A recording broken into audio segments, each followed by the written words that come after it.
Quel rôle peut jouer la femme dans la consolidation de la paix dans la région des Grands Lacs? Julienne Lusenge, coordonnateur adjoint du mécanisme national de suivi de l'accord d'Addis Abeba, tente d'y répondre à cette question et à bien d'autres. C'est dans votre émission Action Femmes, c'est parti.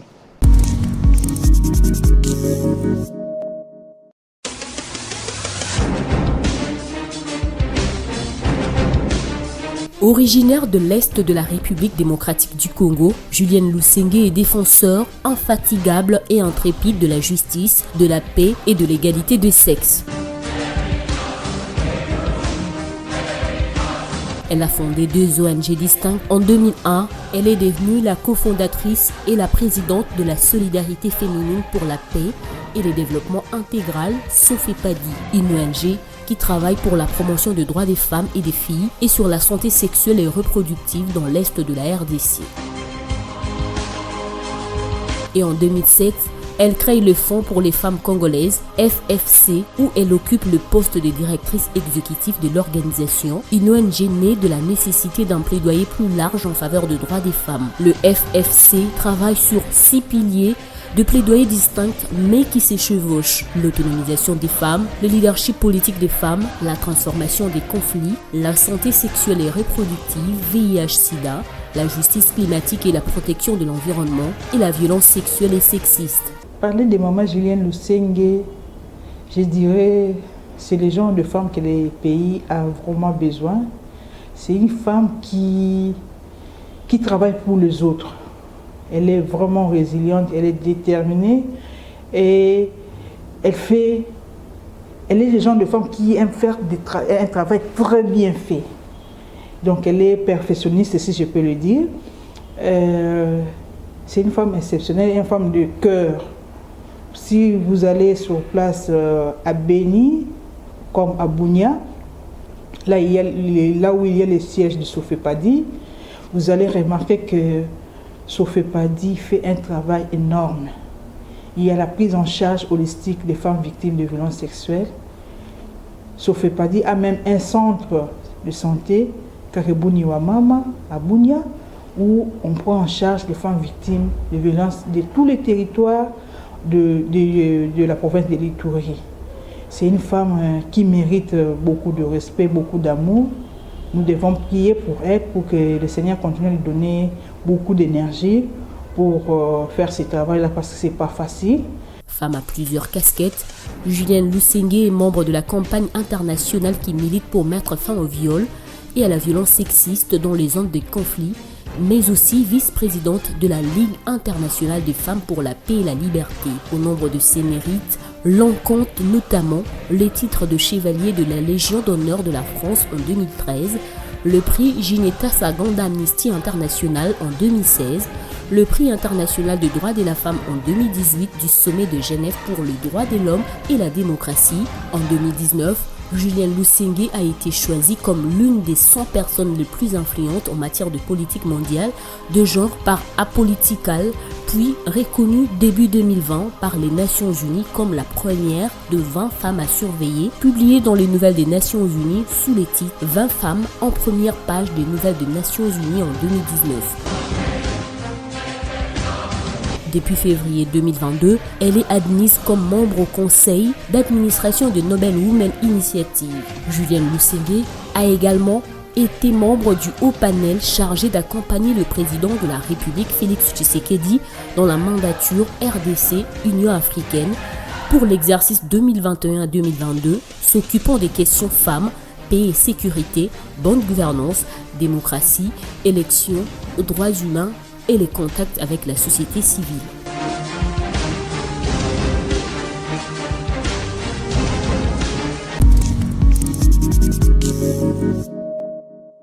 Julienne Lusenge, bienvenue. Merci. Alors, dites-nous d'emblée, quel contenu donnez-vous au concept parité homme-femme avec nos mentalités? Est-ce que la femme est l'égale de l'homme? Bon, on parle de parité, ça ne signifie pas qu'on veut faire la guerre entre l'homme et la femme, mais on veut que les gens se respectent, l'homme et la femme se regardent en face pour discuter, décider de leur avenir ensemble et participer ensemble dans la gestion et le développement du pays et de la famille. Parce que si on ne s'entend pas bien dans la famille, on ne peut pas faire des projets de développement dans cette famille. Nous voyons souvent les femmes et les hommes, les familles qui se battent, qui ne s'attendent pas, qui a toujours des disputes. On n'arrive pas à faire des développements. Et même les enfants qui grandissent dans ces familles multiplient ou dupliquent les mêmes comportements dans la société. Donc c'est comme ça que nous disons la parité. Nous sommes égales, nous pouvons gérer ensemble, nous pouvons débattre des questions qui nous concernent ensemble et trouver les solutions ensemble. Quelle politique publique cohérente et ambitieuse peut-on formuler en matière de genre en RDC? En matière de genre, je pense qu'il faudrait vraiment que les décideurs acceptent, non pas seulement par les textes, écrire les textes, mais acceptent d'agir et de prendre des mesures. Donc, là où il y a un homme, une femme à côté, ou une femme à côté, un homme à côté, pour participer ensemble dans la gestion du pays.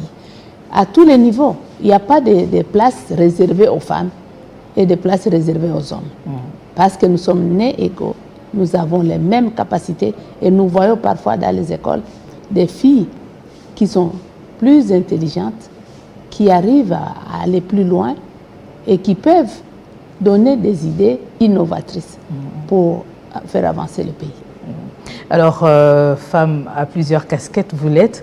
Vous êtes également coordonnateur adjoint du mécanisme national de suivi de l'accord cadre d'Addis Abeba. Dites-nous d'abord, pour en parler, qu'est-ce qu'il y a de bon dans cet accord? Qu'est-ce qu'il y a de mauvais également? Bon, je ne peux pas juger les décisions des chefs d'État qui ont signé ces accords parce que c'est un accord qui a été signé par tous les chefs d'État de la région des Grands Lacs. Exact.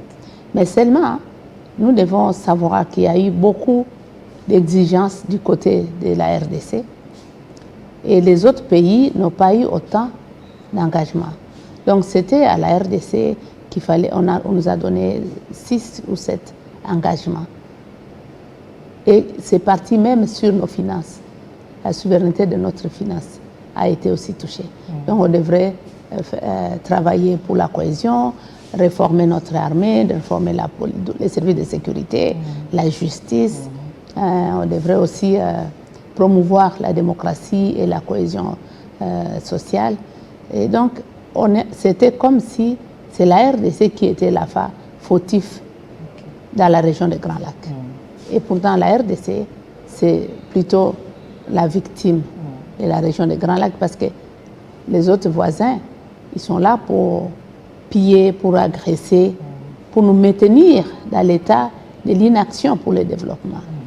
Alors, il y a eu aussi quelques engagements pour les autres pays, mais chaque fois qu'il y avait des réunions, des rencontres, on ne demandait pas aux autres pays ce qu'ils ont déjà réalisé dans leur engagement. C'est seulement à la RDC qu'on demande qu'est-ce que vous avez déjà fait par rapport à vos engagements. La RDC ne fait pas, la RDC ne fait ceci. Et pourtant, la RDC a fait aussi avancer. Il y a la réforme de l'armée qui a commencé, même si ce n'est pas encore totalement terminé, mais ça a commencé.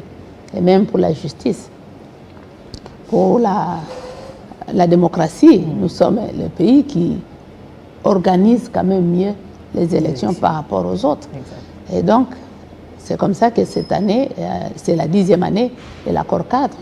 Le président de la République et tous les autres acteurs ont dit qu'il faut qu'on révisite l'accord cadre. Et même l'envoyé spécial des Nations Unies pour l'accord cadre d'Addis Abeba dans la région des Grands Lacs, lui aussi, il est unanime avec nous. Il faut qu'on révisite cet accord.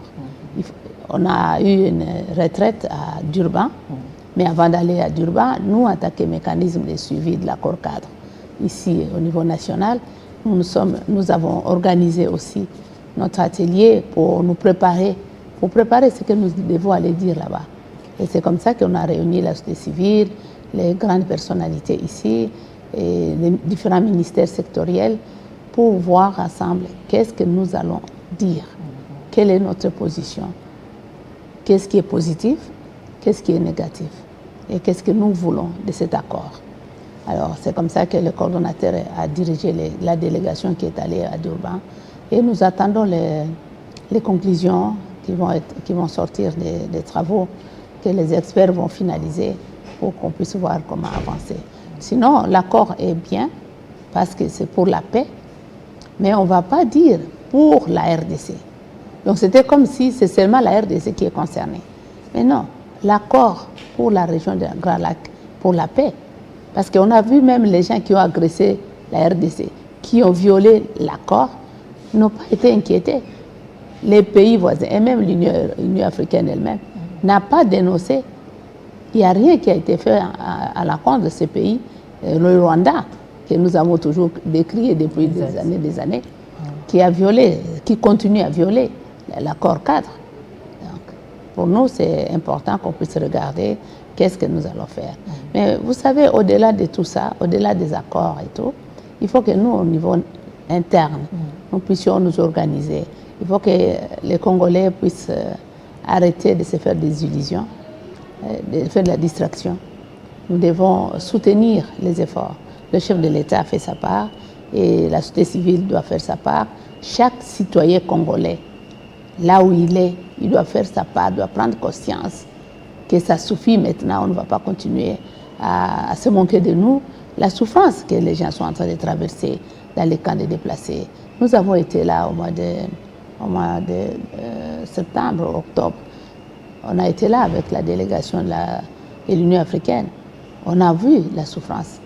Et chaque jour, on voit cette souffrance. Donc, il faut qu'on arrête.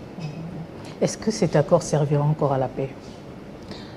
L'accord, c'était pour apaiser les tensions, pour arrêter la guerre, qui est maintenant la coopération entre les pays. Et vous avez vu, le président de la République, quand il est arrivé, il a commencé directement par la diplomatie et il a avancé même au niveau de la coopération. On a signé des accords de coopération. Mais malgré cela, le Rwanda n'a pas accepté de travailler correctement, honnêtement avec la RDC. Parce qu'il sait que son économie existe seulement quand il y a la guerre en RDC. Le jour où il y aura stabilité dans la région de Kivu, le Rwanda va complètement tomber, l'économie va tomber le même jour. Et donc c'est comme ça qu'il ne veut pas nous laisser tranquilles. Et donc les Congolais qui sont utilisés par le Rwanda doivent comprendre qu'ils sont en train de détruire leur avenir. Parce que leurs petits-enfants resteront ici au Congo. En effet. Donc il faut que les gens arrêtent. Le bon, c'est que si tout le monde pouvait respecter l'accord, on allait avoir la paix, on allait faire la coopération, le développement. Il y a des projets qui devraient être intégrateurs dans la région des Grands Lacs. Mais comment faire des projets avec l'ennemi qui vous tue? Comment faire la coopération avec quelqu'un qui te tue? Mais ce n'est pas seulement le Rwanda. L'Ouganda joue son rôle dans ce conflit. Il se cache derrière le Rwanda. Et c'est dommage, il fait l'hypocrisie. Ce sont des hypocrites. Ils ne disent jamais la vérité. Le mécanisme national de suivi de l'accord cadre d'Addis Abeba a été créé, nous l'avons dit, pour la consolidation de la paix dans la région des Grands Lacs. Quel est le rôle de la femme dans cette mission? Oui, en fait, quand on a signé l'accord cadre, nous, femmes, on a constaté qu'il n'y avait pas la participation directe des femmes dans l'accord cadre. Et c'est comme ça qu'avec la première envoyée spéciale des Nations Unies pour l'accord cadre, Madame Mary Robinson, nous avons mis à côté de l'accord la plateforme des femmes pour l'accord cadre d'Addis Abeba. Et c'est à travers cette plateforme que nous, en tant que femmes, nous agissions avec l'accord cadre. On a eu des réunions avec les femmes de la région des Grands Lacs, que nous avons organisées ici, à Goma et ici à Kinshasa.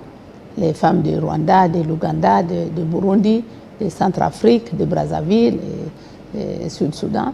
On s'est réunis, on a réfléchi sur la paix, on a échangé nos expériences dans la lutte contre les violences faites aux femmes et on a eu des projets sur l'autonomisation.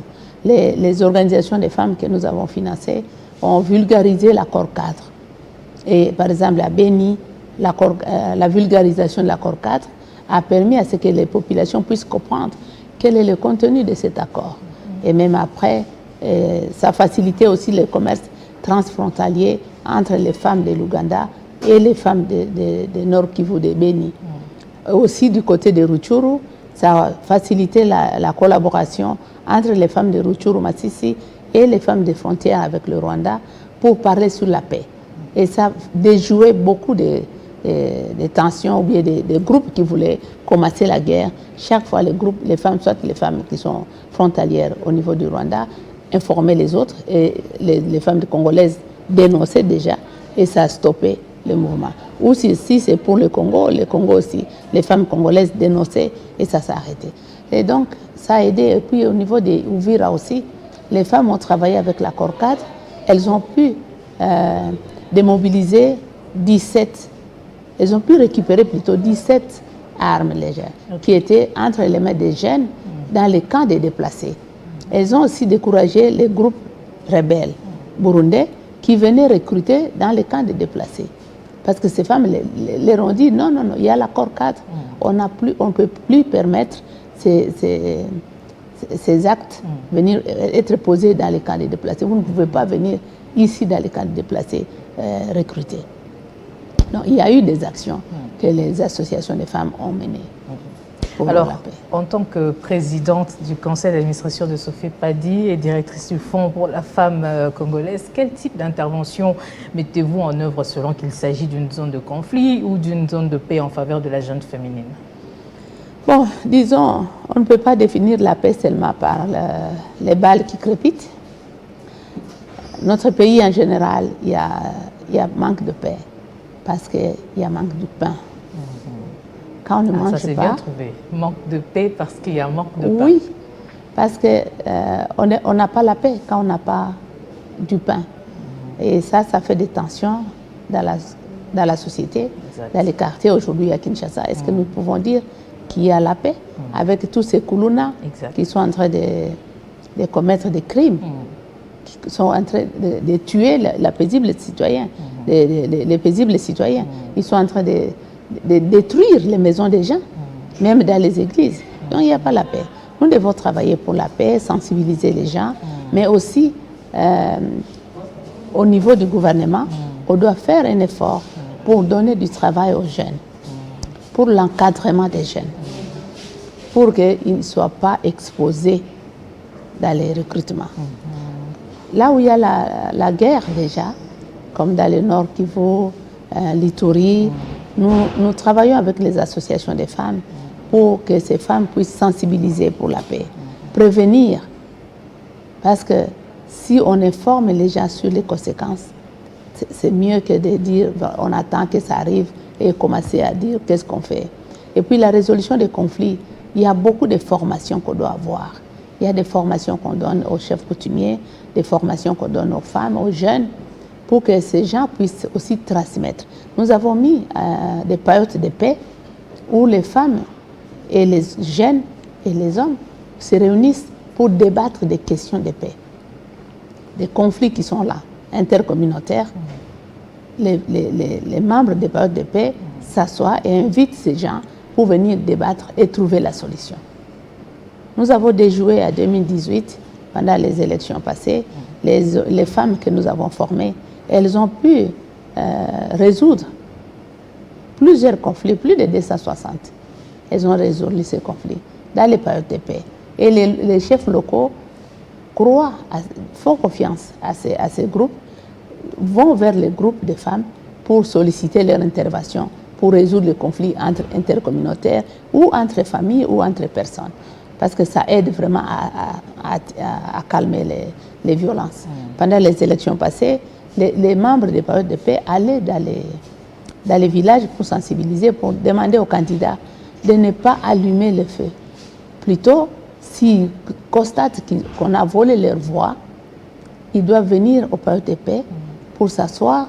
Et si vraiment il est avéré qu'ils ont des preuves, les périodes de paix les diriger vers les tribunaux, là où ils doivent être écoutés, ils doivent présenter leurs doléances, au lieu d'amener les jeunes à enflammer le village.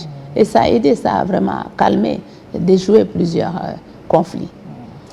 Quels sont les défis de la RDC en matière de la promotion des droits des femmes, selon vous? Oui, le défi de la RDC, c'est que jusque-là, on est géré par les partis politiques. Les lois ne nous aident pas. Les textes sont là. Effectivement. La Constitution le dit clairement. Mais quand il s'agit maintenant de mettre les femmes là où il faut, les membres des partis politiques, les chefs des partis politiques n'acceptent pas de le mettre. On a fait beaucoup de plaidoyers avant les élections 2018. Même cette année ici, on a vu quelques partis politiques pour les sensibiliser, pour dire voilà, il faudrait maintenant mettre les femmes sur la liste en ordre utile. Non. Quand il s'agit maintenant de classer les gens, on classe les hommes. Et combien de fois le président a renvoyé la liste pour le gouvernement? Chaque fois, il demande, donnez-moi les noms des femmes. Mais on lui renvoie les noms des hommes. On a vu encore avec Flagras ce qui s'est passé avec les candidatures actuelles. Bien que la CENI, le Parlement a réformé l'article pour dire, voilà, il faut, la liste qui aura 50% des femmes ne va pas payer, sera exonérée. Mais, qu'est-ce qui s'est passé? Les gens ont trouvé non, ils préfèrent payer. Ou d'autres, ils ont pensé mettre les femmes, mais ils ne vont pas donner les moyens à ces femmes pour compétir, pour battre campagne. Pourquoi ça ne change pas? Parce que c'est la voix de la femme. C'est dans la tête. Tu sais, les gens, ils vont dans la politique pour s'enrichir. Donc, ils ne vont pas là pour travailler. Et aujourd'hui, tu peux imaginer quelqu'un qui est candidat, sa femme, ses enfants et tout ça. Et les autres membres des partis politiques, qu'est-ce qu'ils font? Donc, moi, j'ai dit, il faudrait que les femmes qui sont dans les partis politiques, qu'elles puissent elles-mêmes aussi se défendre à l'intérieur. Parce qu'elles ne peuvent pas combler seulement le vide sur dans les listes des partis politiques. Mais elles doivent y aller, sachant que j'y vais et ma voix compte. Et je vais aussi être traitée comme les autres candidats pour que j'arrive à réaliser correctement ma campagne et gagner les élections. Donc c'est dans la tête de l'homme congolais qu'il y a un problème. On a peur d'avoir les femmes à côté. Ou alors, on te met à côté et on ne te laisse pas faire le travail comme tu dois le faire. On veut seulement des décorations des femmes. Et ça, nous disons non. On ne peut pas décorer les bureaux. On est là pour travailler. Ou alors, on vous accepte de travailler et de réaliser votre mandat qui vous est assigné. Ou alors, on n'accepte pas et il ne faut pas rester. Il ne faut pas rester là-bas pour décorer le bureau. Donc, les hommes congolais doivent comprendre qu'il est temps, il est vraiment temps que nous puissions travailler ensemble, que nous puissions discuter et argumenter pour qu'on arrive à développer notre pays. Nous avons des femmes capables. Pourquoi ne pas les laisser travailler? Nous avons des jeunes femmes, des jeunes filles capables. Laissez-les s'exprimer, laissez-les parler, laissez-les faire le travail. Il ne faut pas avoir peur. Et c'est dommage pour les gens. Parce qu'on ne va pas se développer tant qu'on considère que la femme doit rester à côté. Elle n'a pas droit au chapitre de la gestion, du développement, de la politique, de l'économie. Non, non, non. On ne va pas se développer. Une dernière question. En tant que modèle de notre société, que pensez-vous de notre pays? A-t-on les ressorts d'une grande nation devenir? Qu'est-ce que j'attends de mon pays? Que pensez-vous de notre pays? Est-ce que notre pays a les ressorts d'une grande nation devenir? Oui, ce que je pense de mon pays, c'est qu'on puisse arriver à vivre et à profiter des ressources que le bon Dieu a mis pour nous. Que nous puissions partager correctement ces ressources. Que ça ne peut pas rester l'apanage d'un certain groupe. Chaque citoyen congolais doit être à mesure de manger 3 fois, doit être à mesure d'être soigné, doit être à mesure d'avoir une bonne école, doit être à mesure à circuler dans son pays. Donc, tous ceux qui viennent postuler pour les prochaines élections, ils doivent comprendre que les choses doivent changer. Il ne faut pas venir chercher l'argent, mais il faut venir chercher à servir le pays. Nous nous sommes mis nous-mêmes marcher des autres, de tous les continents, de tout le monde, du monde entier. Tout le monde sait que c'est ici qu'il doit venir s'enrichir, c'est ici qu'il doit venir déverser ses marchandises, c'est ici qu'il doit venir exploiter. Pourquoi nous ne pouvons pas dire ça suffit? Maintenant, nous devons changer. Nous devons changer la situation. Le président de la République ne cesse de le dire. Mais lui ne fera pas ça seul. Il faut que les ministres qui sont autour de lui comprennent qu'ils doivent rendre le discours du président en action. En action. Il a dit, mais c'est au ministre sectoriel de prendre maintenant ce discours et le rendre opérationnel pour faire bénéficier les Congolais. Moi, je me demande comment ils se sentent. Tous ces gens qui s'enrichissent en RDC, qui dirigent, mais qui n'arrivent pas à comprendre qu'il faut que ce citoyen congolais-là est capable de se faire soigner. On ne va pas tout le temps courir en Europe. Même si on dit aujourd'hui il y a des cliniques ici, est-ce que c'est chaque Congolais qui peut aller dans ces cliniques? Non. On se manque beaucoup de nous. On se manque beaucoup de nous. Il faut que ça s'arrête. Nous devons relever le visage et dire, ça suffit. On a trop laissé passer le temps. Maintenant, nous devons récupérer notre souveraineté et nous devons vivre. Regardez seulement la vie de Kinshasa. Et moi, je crois que c'est nous-mêmes les Congolais, nous avons un problème. Parce qu'on accepte l'inacceptable. Comment on peut vivre dans la saleté comme on est ici? Et on se trompe. Parce que même si moi, je suis chez moi, je crois que c'est propre, mais les mouches qui viennent de l'extérieur atterrissent sur mes plats, sur ma nourriture. Donc ça signifie que je ne suis pas protégée. Mon environnement est sale. Pourquoi on doit rester dans la saleté? Pourquoi on doit rester? Et on ne pose pas la question de redevabilité. Congolais. C'est le moment de poser la question de redevabilité à ceux qui nous dirigent, à travailler pour la paix. Tous ces gens qui sont les collabos de l'ennemi, nous devons les dénoncer. Nous devons les dénoncer. Chaque fois que je suis en dispute avec les femmes de l'Ouganda, les femmes du Rwanda, surtout de l'Ouganda, elles me disent quoi? Elles me disent, mais Julienne, va dire à vos enfants congolais d'arrêter de conduire nos enfants chez vous. Parce que ces Ougandais ne peuvent pas venir dénicher où se trouvent vos biens s'il n'y a pas un Congolais qui les amène. Et les Congolais n'arrivent pas à mettre ça dans leur tête que non, on ne peut pas continuer à faire ça comme ça. Est-ce que vraiment on a un cœur quand on voit ces petits-enfants dans la pluie, sous la pluie, dans l'eau qui coule partout, affamés et n'ont rien pour se couvrir? Est-ce qu'on a un cœur? C'est quel pouvoir qu'on cherche? C'est quel bien? Beaucoup de richesses pour mettre où? Donc il est temps que chaque personne dise, j'arrête ce que je fais. Et si nous voyons qu'il y a des collabos qui sont en train de faciliter toutes ces manœuvres qui nous font souffrir, il faut les dénoncer. Il faut les dénoncer. Je peux vous dire qu'il y a des jeunes dans les territoires de Béni qui ont risqué leur vie. Il y en a qui ont été tués parce qu'ils ont accepté de collaborer, d'informer les autorités sur les mouvements des groupes armés. Ils ont fait même des cartographies pour montrer comment ces gens ils sont en train de passer, comment ils sont... Tout ça pour chercher à trouver la paix. Malheureusement, ceux qui devraient prendre des actions n'ont pas pris des actions. Et finalement, il y a des jeunes qui se trouvaient trahis même par les gens qui devaient prendre des actions pour stopper l'ennemi. Donc je crois qu'il faudrait que notre conscience fonctionne. Le monde entier se moque de nous. Ce n'est pas normal. Merci beaucoup, Julienne Lusenge, d'avoir répondu à notre invitation. Merci, Gloria. C'est toujours un plaisir. Merci.